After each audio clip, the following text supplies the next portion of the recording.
Buongiorno da Polesella, il nostro viaggio continua in questa bellissima provincia, siamo proprio qua a Polesella, e lo dice anche l'etimologia del nome, Po come prefisso, e siamo davanti a Sua Maestà il Po. Da qua, sentendo il sindaco, sentendo anche i vari interlocutori che abbiamo appunto intervistato, partirà una rinascita di questa città. Una città importante, contesa ai tempi del 1500-1600 tra estensi e veneziani, per la sua anche posizione geografica. Qua c'era un punto di smercio importante che faceva appunto appetito sia per gli estensi che per i veneziani, e di queste due anime ancora c'è qualcosa, qualche segno. Andiamo. Sindaco Ferrarese, da un anno sindaco di Polesella, un'esperienza in ogni caso politica importante.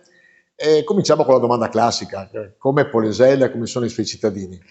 Allora, intanto una cosa, esperienza politica, io non faccio politica, sono prestato, una figura prestata all'amministrazione per questo periodo. Vediamo come va. Come sono i miei concittadini o i miei compaesani, come li chiamiamo noi del nostro gruppo? Ma io sono molto orgoglioso di essere di Polesella, sono di Polesella da più generazioni, quindi io, i miei genitori, i miei nonni, sia da parte di padre che di madre, mia moglie, eccetera, eccetera, quindi siamo proprio radicati sul territorio. Polesella secondo me ha delle potenzialità enormi, purtroppo inespresse, ed è il motivo per cui mi sono messo a disposizione di questa interessante avventura. Polesella, perché vale la pena abitare qua? Perché dove si è nati, per forza maggiore, uno si innamora nel proprio paese. Polesella però offre abbastanza di più di altri paesi qua vicino, sbaglio? Polesella ha sempre offerto tanto di più dei paesi limitrofi. Quindi lei è soddisfatto? Sì, io sto bene a Polesella. E non cambierebbe? No, non cambierei. Nonostante che tante robe che potrebbero andare meglio, ma il tuo paese è questo. È quasi 80 anni che sta a Polesella, quindi... Portati bene però. Grazie. Che impressione ti fa questa città qua? Oddio, la città abbastanza tranquilla, si lavora, io ho l'attività qui a Polesella e io mi trovo bene, mi sono trasferita da 2 anni qui. Che attività hai? Faccio la parrucchiera, ho un negozio qui a lato, lo Specchio di Sara, io mi trovo bene. E quindi sei soddisfatta di questa città? Sì, al momento sì, sono soddisfatta. Siete il terzo paese come presenze turistiche, dopo Rosolina e dopo Porto Tolle, che hanno le spiagge eccetera. Primo, perché c'è questa valenza, e in seconda battuta la state sfruttando? Allora, qua devo dire una cosa negativa, ahimè, mi farò del male su questo, ma dico anche qualcosa di positivo. I numeri spesso sono fuorvianti.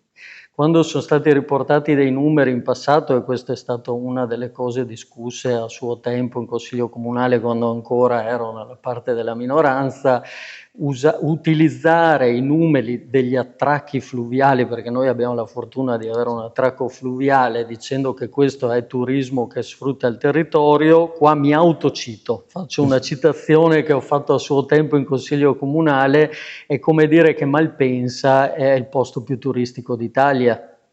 Visto l'affluenza di persone che vanno. Non è così. Il turismo è valido quando il turismo viene e utilizza le peculiarità del territorio. Detto questo, a nostro parere, a mio parere e a parere del gruppo che rappresento, Polesella ha delle potenzialità così come tutto il Polesine. In primis il Po, ma dobbiamo anche dire che siamo, credo, il paese col maggior numero di ville venete o di scuola veneta.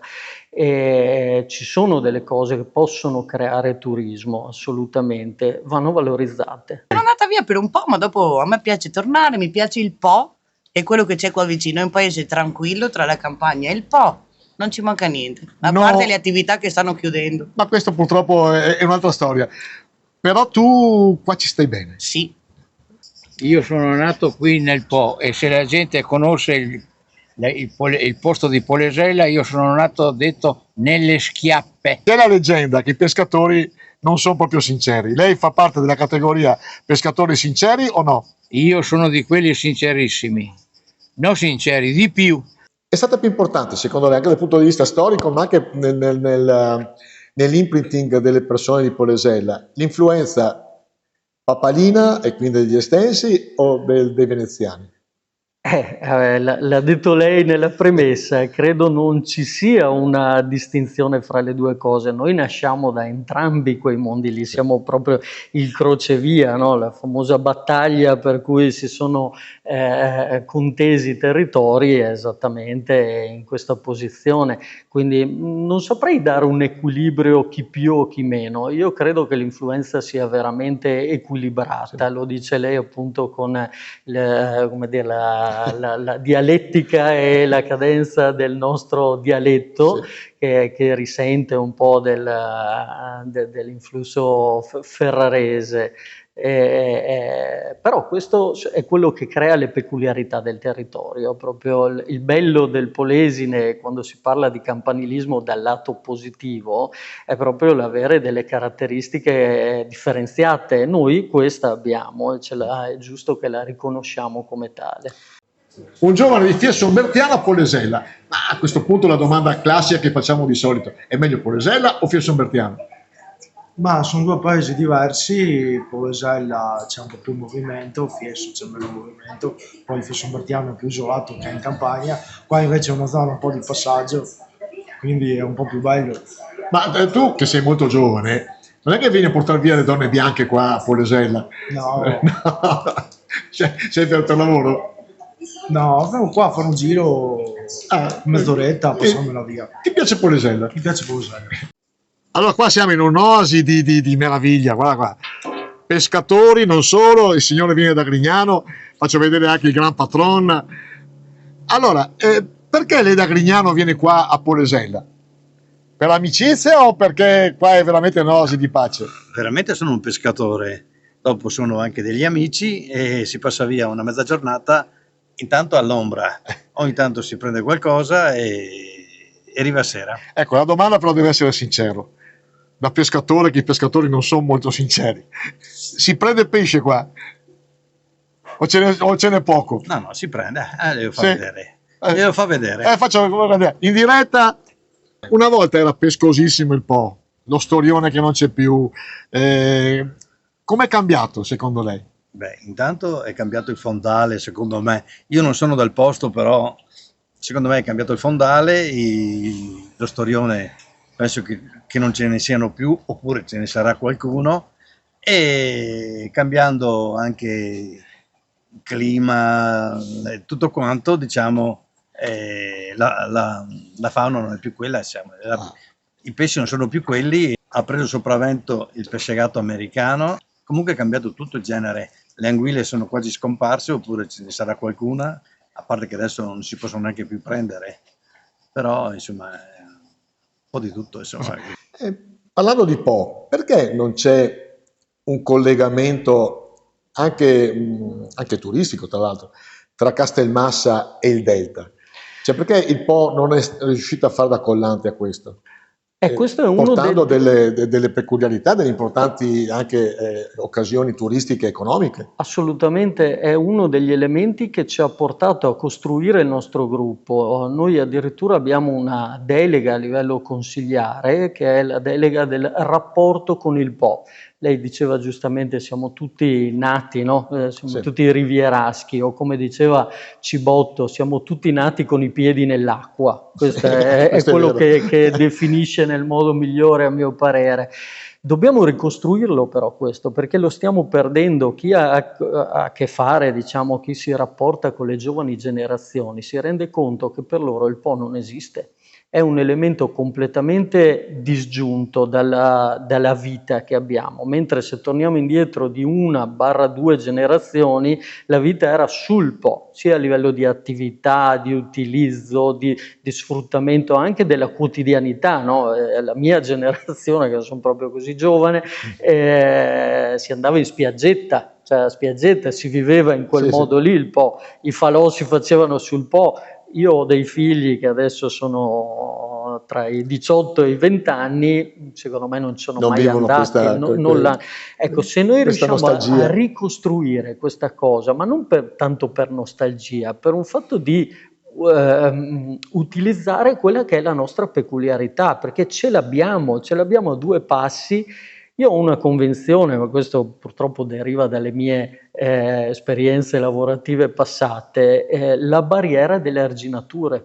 L'argine è l'unico elemento fisico alto presente nel Polesine. Polesine è lineare, poi ci alziamo sugli argini quei 7-8 metri. Quei 7-8 metri ci impediscono di relazionarci con l'altra parte, mentre in passato cosa succedeva? Che parte dell'abitato era in zona golenale. Ora, a parte che a Polesella c'è l'unica testimonianza di case esatto, salvate in golena, però questo rapporto va rinsaldato, va ricostruito proprio per far sì che il Po diventi qualcosa di importante.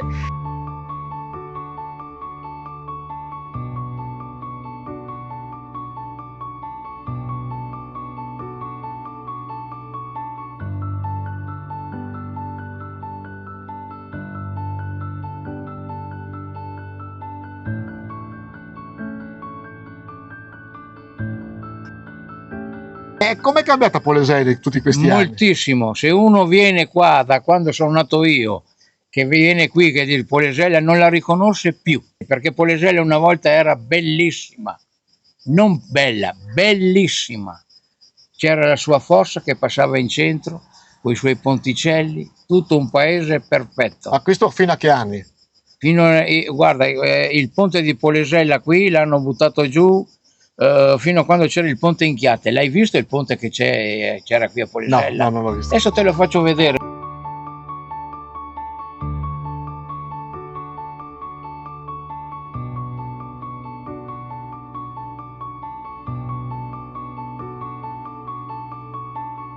Se ci sarà sviluppo come lei auspica e come auspichiamo tutti noi polesani, sarà determinato da gente che viene da fuori o anche dagli imprenditori del territorio? E su questo mi verrebbe da dire la prima che ha detto, perché a livello imprenditoriale dovremmo tutti essere un po' più, come dire, guardare un po' più oltre. Avere questa famosa visione. Ma questo vale anche per noi amministratori, dobbiamo essere noi in primis a saper coinvolgere, a saper anche agevolare l'imprenditoria locale, però per fare il salto di livello non dobbiamo essere legati all'autoctono, ma dobbiamo anche essere, anzi soprattutto essere capaci di essere attrattivi dall'esterno, quello assolutamente. Quindi lei è fiducioso di un Polesine straordinario fra 10 anni? Secondo me sì, io sarò un inguaribile ottimista, però non ci credo che questo territorio possa essere sempre, come dire, abbandonato da chi in realtà va alla ricerca di queste cose, ma lo vediamo, cioè veramente basta fare gli esempi. Cos'era la Sardegna negli anni 50? Sardegna non esisteva, cioè è dovuto arrivare qualcuno. Poi è arrivato la Cacan. Esattamente, è dovuto arrivare qualcuno da lontano per dire guardate che questa forse ha delle qualità che gli altri non hanno. Citavo prima il Salento, ma tanti territori hanno vissuto questo passaggio di livello. Il pezzamento di terreno nella Val d'Obbiade negli anni '80. Non costava 1 milione di euro. Cos'era? Esatto.